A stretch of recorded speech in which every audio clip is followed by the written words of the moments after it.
Hello friends, welcome back to my channel शिक्षास्टिक। Friends, आज का जो हमारा टॉपिक है वो है वन्य जीव संरक्षण या जैव विविधता संरक्षण से।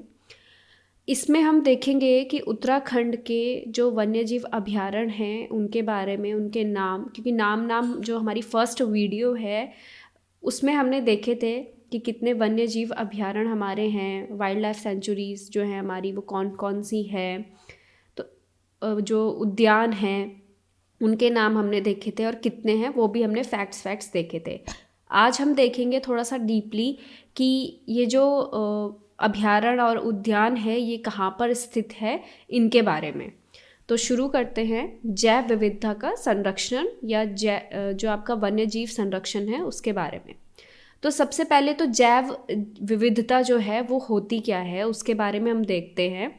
तो जो सारे जीव जंतु होते हैं, जीव जंतु हो गए, वनस्पति हो गई, उनका एक जो ग्रुप होता है उसको कहते हैं जैव विविधता। ठीक है, बायोडाइवर्सिटी जिसे हम कहते हैं। तो जीव प्लस वनस्पति मिलकर बनता है आपका जैव विविधता। ठीक है, जीव को जो इंग्लिश में है फोना कहते हैं और वनस्पति को फ्लोरा कहते हैं, और जो आपकी जैव विविधता है वो है बायोडाइवर्सिटी। तो इनके संरक्षण के लिए दो तरह की जो विधियां हैं, दो तरह के मेथड्स जो हैं वो अपनाए जाते हैं। एक होता है इन सीटू मेथड और एक होता है एक्स सीटू मेथड। ये एनवायरनमेंट में भी ये जो टॉपिक है आपका इन सीटू एक्स सीटू ये आते हैं आपके टॉपिक्स। ठीक है, तो इन सीटू और एक्स सीटू मेथड होता क्या है उसके बारे में हम थोड़ा सा देख लेते हैं। तो जब कोई जीवधारी को, ठीक है, या फिर जो भी वनस्पति है वहाँ की, उसको उसी के स्थान पर संरक्षित किया जाता है। ठीक है, उसको सेव किया जाता है, सेव करने का प्रयास किया जाता है, उसे कहते हैं इन सिटू मेथड। ठीक है, जैसे आजकल मतलब कोरोना के टाइम से आप देख रहे हैं कि लोगों को सेफ रखने के लिए उनको बोल रहे हैं कि आप अपने अपने घर में जो है वो बंद रहें। ठीक है, क्वारंटाइन रहे इस तरीके से। और कई जिनकी ज़्यादा तबीयत ख़राब हो रही है उनको अलग जगह लेके जा रहे हैं। तो जिसको अपने घर पे ही रख रहे हैं वो इन सिटू, और दूसरी जगह लेके अगर जा रहे हैं उनको सेफ रखने के लिए वो एक्स सिटू हो गया। तो इसको आप नॉर्मली इस एग्जाम्पल से समझ सकते हैं। तो इन सिटू मेथड मतलब कि जहाँ पर जो जीवधारी, जहाँ पर जिसका स्थान है उसी स्थान पर उसको संरक्षित किया जा रहा है, वो है इन सिटू मेथड। ठीक है, इसके तहत कौन कौन आते हैं इन सिटू मेथड में? जो राष्ट्रीय उद्यान है, ठीक है, वन्य जीव अभयारण्य मतलब जो वाइल्ड लाइफ सेंचुरीज हैं, जैव आरक्षित जो क्षेत्र है, ये स्थापित किए जाते हैं इन सिटू मेथड के लिए। फिर है आपका ex situ method. Ex situ method क्या होता है कि किसी जगह पर कोई संकटग्रस्त जो जीव है उसको किसी दूसरे प्लेस में जाकर रखा जाए, उसको सेव किया जाए। मतलब कहीं पर कुछ ऐसी आपदा आ जाती है या फिर वहाँ पे वो सर्वाइव नहीं कर पा रहा है किसी परिवर्तन के कारण, किसी वजह से, तो उसको किसी दूसरे मतलब वातावरण में लाकर उसको सेफ रखा जाता है, उसको संरक्षित किया जाता है, उसको कहते हैं एक्स सिटू मेथड। ठीक है, इसके जो अंतर्गत हैं वो आपके जो जूलॉजिकल पार्क है वो आते हैं, वनस्पति उद्यान है, उनकी स्थापना इसके अंतर्गत की जाती है। ठीक है, एक्स सिटू मेथड में। फिर जो उत्तराखंड है, उत्तराखंड में आपके 6 राष्ट्रीय उद्यान हैं, 7 जो है वन्य जीव अभयारण्य यानी कि जो आपके वाइल्ड लाइफ सेंचुरी है वो है, 3 आपके संरक्षित क्षेत्र हैं और 1 जैव आरक्षित क्षेत्र है और 1 उच्च स्थलीय प्राणी संरक्षण क्षेत्र है। ठीक है, तो कौन कौन से हो गए? 6 आपके जो नेशनल पार्क्स, 7 आपके वाइल्ड लाइफ सेंचुरीज है, 3 हो गए संरक्षित क्षेत्र, 1 हो गया जैव आरक्षित क्षेत्र तथा 1 है आपका उच्च स्थलीय प्राणी संरक्षण क्षेत्र। ठीक है, ये जो क्षेत्रों की बात हमने की है ये प्राकृतिक आवास होते हैं जीवों के। ठीक है, यहाँ पर जीवों को उनके जो प्राकृतिक क्षेत्र है उसी में संरक्षित किया जाता है, उसे राष्ट्रीय उद्यान कहते हैं। तो राष्ट्रीय उद्यान के बारे में हम पढ़ेंगे कि कौन कौन से राष्ट्रीय उद्यान जो है उत्तराखंड में है। तो सबसे पहले है जिम कॉर्बेट राष्ट्रीय उद्यान। ठीक है, जिम कॉर्बेट नेशनल पार्क जो है बहुत फेमस है। इसकी जो स्थापना हुई थी वो हुई थी 8 अगस्त 1936। ठीक है, 1936 किसकी हुई थी? जिम कॉर्बेट जो नेशनल पार्क है उसकी। तो इसका अगर हम विस्तार देखें तो कितने क्षेत्र तक विस्तृत है ये? 520.8 वर्ग किलोमीटर, यानी 520 0.8 स्क्वायर किलोमीटर क्षेत्र में ये जो नेशनल पार्क है ये विस्तृत है।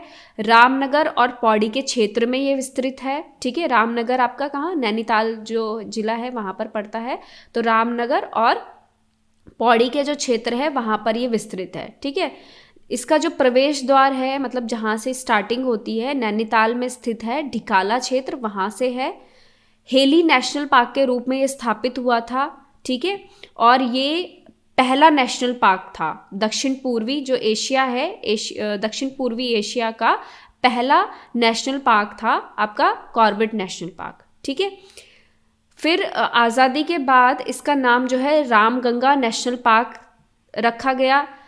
फिर 1957 में इसका नाम जिम कॉर्बेट नेशनल पार्क। ठीक है, जिम कॉर्बेट जो है वो एक प्रकृति प्रेमी थे, तो उनके नाम पर ही इसका नाम रखा गया जिम कॉर्बेट नेशनल पार्क। ठीक है, ये मुख्य रूप से किस क्षेत्र के लिए है, बाघों का प्राकृतिक क्षेत्र है। अगर फेमस किस लिए है, क्योंकि आपके उद्यान है तो उद्यान में अलग अलग तरीके के पशु पक्षी ये सब भी होंगे, लेकिन स्पेशलिटी किस चीज़ की है उसमें उसकी, तो इसको हम देखेंगे यहाँ पर। ठीक है, तो मुख्य रूप से किसका है, ये बाघों का प्राकृतिक क्षेत्र है। ठीक है, इसीलिए 1 नवंबर 1973 यानी 1 नवंबर 1973 को देश का पहला टाइगर प्रोजेक्ट जो है वो यहीं से शुरू किया गया। तो एक फैक्ट ये भी आपका बन गया कि देश का पहला जो टाइगर प्रोजेक्ट है वो कहाँ से शुरू हुआ था, आपका जो जिम कॉर्बेट नेशनल पार्क है वहाँ से। ठीक है,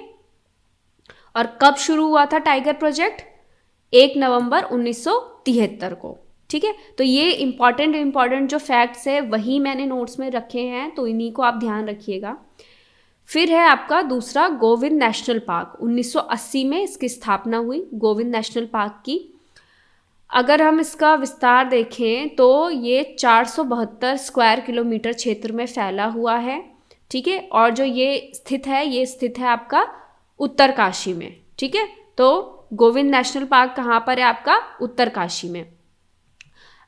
यहाँ पर किसके संरक्षण के कार्यक्रम चलाए गए हैं, जो स्नो लेपर्ड है, हिम तेंदुआ जिसे कहते हैं, उसके संरक्षण के लिए ये कार्यक्रम यहाँ से चलाया गया। इसका संचालन जो है राजाजी नेशनल पार्क देहरादून के मुख्यालय से होता है। ठीक है, ये जो आपका गोविंद नेशनल पार्क है इसका संचालन कहाँ से होता है, राजाजी नेशनल पार्क देहरादून इसका मुख्यालय है वहाँ से। ठीक है, स्पेशल किसके लिए, ये स्नो लेपर्ड संरक्षण के लिए ये कार्यक्रम चलाता है, उसके लिए इसकी स्पेशलिटी है। फिर है नंदा देवी नेशनल पार्क। ठीक है, 1982 में इसकी स्थापना हुई नंदा देवी नेशनल पार्क की। 624 स्क्वायर किलोमीटर क्षेत्र में ये विस्तृत है और ये चमोली जनपद में स्थित है। ठीक है, तो नंदा देवी कहाँ पर है, आपका चमोली जनपद में। ठीक है, और ये मुख्य रूप से जो है मृग, जो कस्तूरी मृग है, कस्तूरी मृग का संरक्षण कार्य यहाँ पर चल रहा है। ठीक है, तो उसी के लिए ये फेमस है, कस्तूरी मृग संरक्षण के लिए। ठीक है, सबसे पहले जो कॉर्बेट नेशनल पार्क है वो किसका था, बाघों का नेशनल पार्क। ठीक है, उसके बाद आया आपका स्नो लेपर्ड का जो गोविंद नेशनल पार्क है। फिर नंदा देवी जो नेशनल पार्क है वो है कस्तूरी मृग के लिए। आगे चलते हैं, आगे है फूलों की घाटी। फूलों की घाटी जो है आपका 1983 में इसकी स्थापना हुई। 87.5 स्क्वायर किलोमीटर तक ये विस्तृत है, चमोली जनपद में स्थित है। तो चमोली जनपद में एक आपका नंदा देवी हो गया और एक आपका दूसरा हो गया फूलों की घाटी। ठीक है, इसको अगर बात करें कि लोकप्रियता कब प्रदान हुई, कब ये ज़्यादा फेमस हुआ, तो 1931 में वैली ऑफ फ्लावर्स नाम की एक जो बुक है वो प्रकाशित हुई थी और इसके जो रचयिता है वो है फ्रैंक स्मिथ। ठीक है, ये एक विदेशी थे जो यहाँ पर आए थे, तो उन्होंने यहाँ पर देखा था कि यहाँ पे अलग अलग तरीके के फूल खिलते हैं और उन्होंने उसी से प्रेरित होकर यहाँ पर आए जब वो, तो उन्होंने एक पुस्तक लिखी वैली ऑफ फ्लावर्स के नाम से, और उन्हीं की पुस्तक से यहाँ जो फूलों की घाटी है उसे लोकप्रियता मिली। ठीक है, विभिन्न प्रजाति के पुष्प यहाँ पर जो है पाए जाते हैं। सबसे ज़्यादा संख्या में जो है यहाँ पर ब्रह्म कमल पाया जाता है। ठीक है, और यहीं से जो पुष्पावती नदी है वो प्रभावित होती है। जो पुष्पा नदी है उसका अगर हम उद्गम स्थल देखें तो वो कामेट पर्वत से है। ठीक है। और ये उत्तराखंड का सबसे छोटा नेशनल पार्क है, फूलों की घाटी। इसका एक इम्पॉर्टेंट फैक्ट ये भी है कि 2005 में यूनेस्को ने इसे विश्व विरासत सूची में जो है वो शामिल किया, ठीक है। तो फूलों की घाटी राष्ट्रीय उद्यान जो है, नेशनल पार्क जो है, वो विश्व विरासत सूची में शामिल हुआ, ठीक है।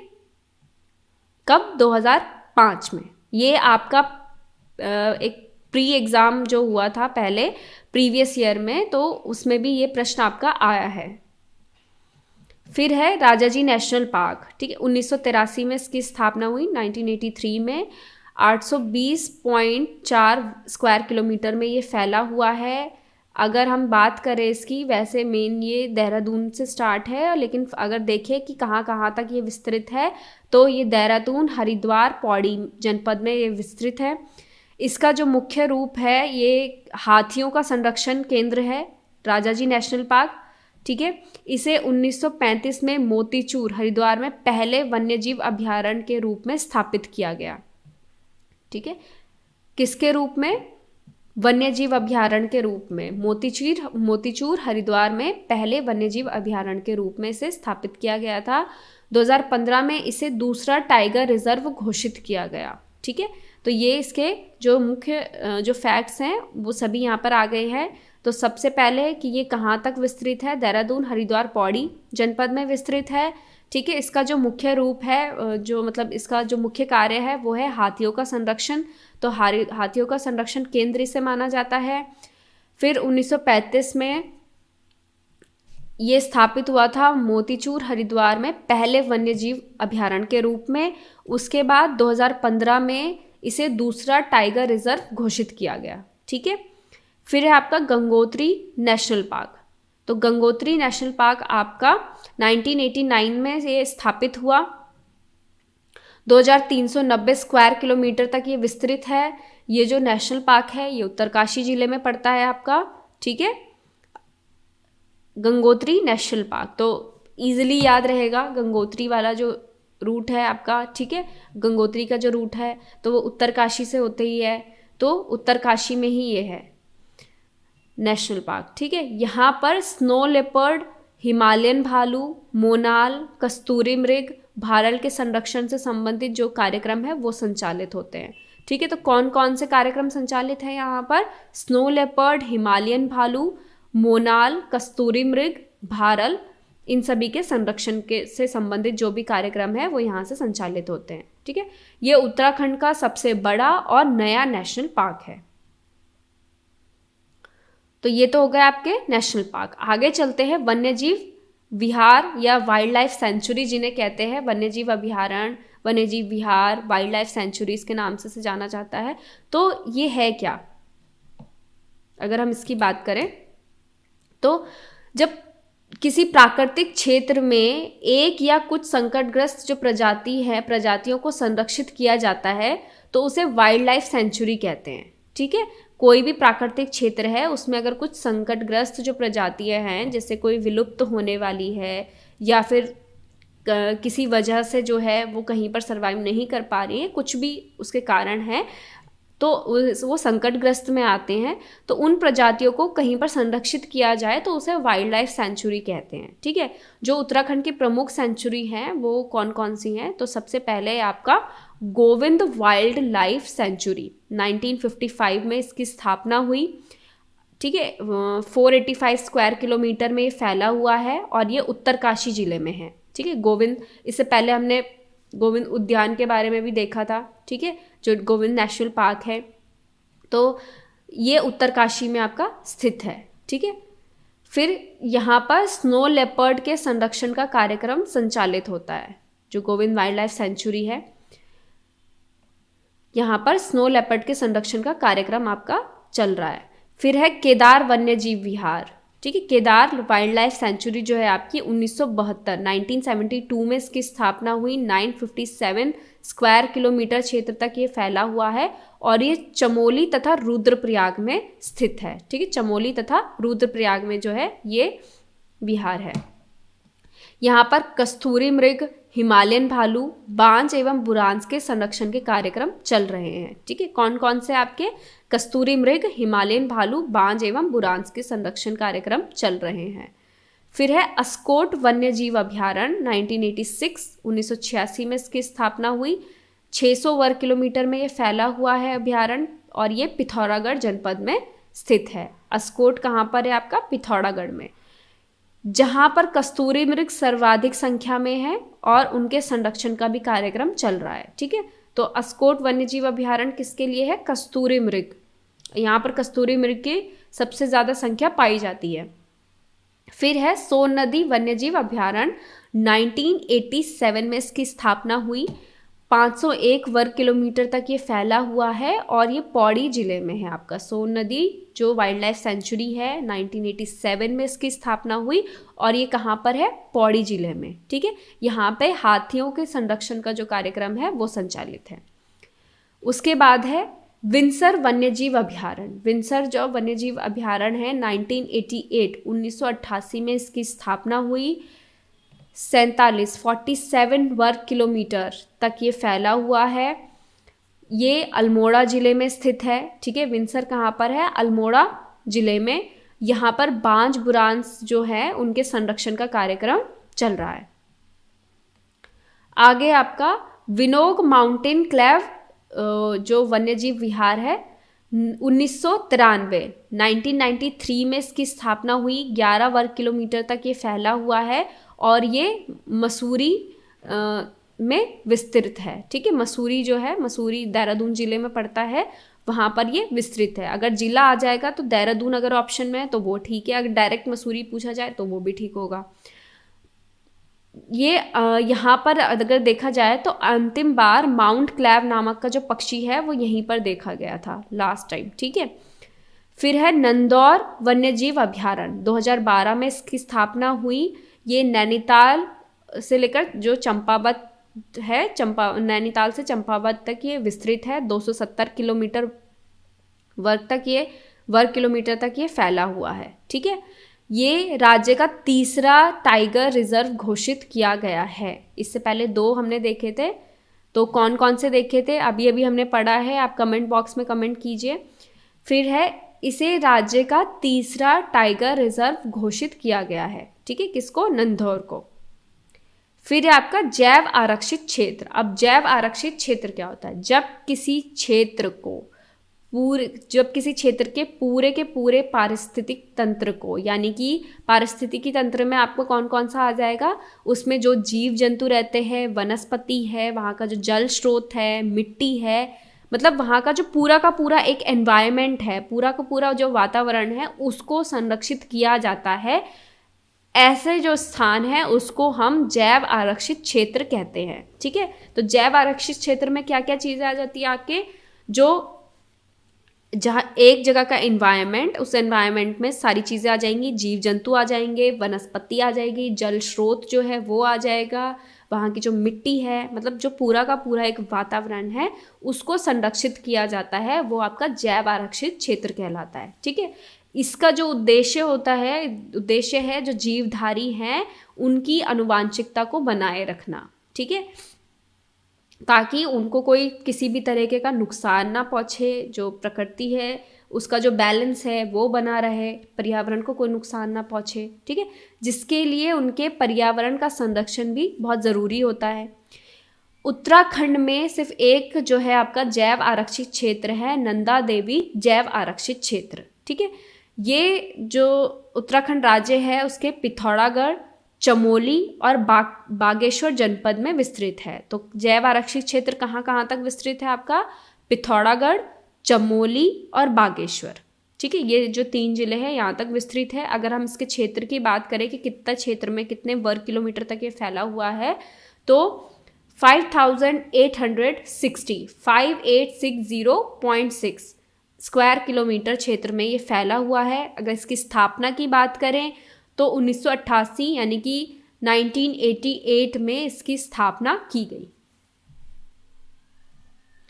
फिर जो नंदा देवी जैव आरक्षित को 1988 में ही यूनेस्को ने अपने जो विश्व धरोहर सूची है उसमें शामिल किया। तो दो ऐसी, जो एक तो आपका हो गया नंदा देवी जो जैव आरक्षित क्षेत्र है, और दूसरा जो फूलों की घाटी है, ठीक है। ये दो ऐसे क्षेत्र हैं जिनको यूनेस्को ने किसमें, विश्व धरोहर सूची में शामिल किया है। फूलों की घाटी को कब किया था, 2005 में, और जो नंदा देवी आरक्षित क्षेत्र है उसको 1988 में ही, ठीक है। फिर है, एक तो हो गया आपका आरक्षित, एक हो गया आपका फिर संरक्षित क्षेत्र, ठीक है। तो 2005 में उत्तराखंड सरकार ने 2 क्षेत्रों को संरक्षित क्षेत्र घोषित किया, ठीक है। तो 2 संरक्षित जो क्षेत्र है वो कौन कौन से हैं, एक है आपका आसन बैराज संरक्षण क्षेत्र, ये विकासनगर देहरादून में स्थित है। प्रवासी पक्षी जो साइबेरियन सारस है उसके संरक्षण हेतु इसको संरक्षित क्षेत्र घोषित किया गया। फिर है दूसरा झिलमिल संरक्षण केंद्र जो हरिद्वार में है, ठीक है। ये बारहसिंगा के संरक्षण हेतु इसकी स्थापना की गई। तो 2 कौन कौन से संरक्षित क्षेत्र हैं, एक तो आसन बैराज संरक्षण क्षेत्र जो विकासनगर देहरादून में स्थित है, दूसरा है झिलमिल संरक्षण केंद्र जो हरिद्वार में स्थित है, ठीक है। फिर है आपका गोविंद वल्लभ पंत उच्च स्थलीय प्राणी उद्यान। इसकी स्थापना की अगर हम बात करें, गोविंद वल्लभ पंत जो उच्च स्थलीय प्राणी उद्यान है, इसकी स्थापना 1995 में स्थापित ये हुआ। अगर इसके क्षेत्रफल की हम बात करें कि कितने क्षेत्र तक ये विस्तृत है, तो ये 4693 स्क्वायर किलोमीटर तक ये फैला हुआ है। ये नैनीताल में स्थित है। जो गोविंद वल्लभ पंत उच्च स्थलीय प्राणी उद्यान है, कहाँ पर स्थित है, नैनीताल में, ठीक है। इसकी जो मुख्यता है, इसकी अगर हम विशेषता की बात करें कि ये किस चीज़ के लिए ये प्रसिद्ध है, ठीक है, तो साइबेरियन टाइगर, लेपर्ड, भेड़िया, सांबर, ये जो पशु हैं, तथा जो सिल्वर पीजेंट, कलील पीजेंट, चकोर पीजेंट, तोते, बतख, ये सारे जो पक्षी हैं ये यहाँ पर पाए जाते हैं, ठीक है। तो कौन कौन से, अगर हम पशुओं की बात करें तो साइबेरियन टाइगर, लेपर्ड, भेड़िया, सांबर, ठीक है। उसके बाद अगर हम बात करें पक्षियों की तो सिल्वर पीजेंट, कलील पीजेंट, चकोर पीजेंट, जो पैरट्स हैं, और बतख, ये सारी पक्षियाँ जो है यहाँ पर पाए जाते हैं, ठीक है। तो आई होप जो आज का टॉपिक है आपको बेहद पसंद आया होगा, और ये आपका मोस्ट इम्पॉर्टेंट टॉपिक है। इससे प्रीवियस ईयर्स जो आपके एग्ज़ाम हुए हैं, पीसीएस के प्री में भी इससे क्वेश्चंस आए हैं काफ़ी सारे, और अन्य जो एग्ज़ाम्स हैं उनमें भी आए हैं। तो ये काफ़ी इम्पॉर्टेंट टॉपिक है, इसको आप ज़रूर पूरा देखिए और हमें कमेंट करके ज़रूर बताएं कि आपको कंटेंट कैसा लग रहा है। अगर कुछ कमी है कंटेंट में तो वो हम ज़रूर सुधारने की कोशिश करेंगे। And thank you all of you.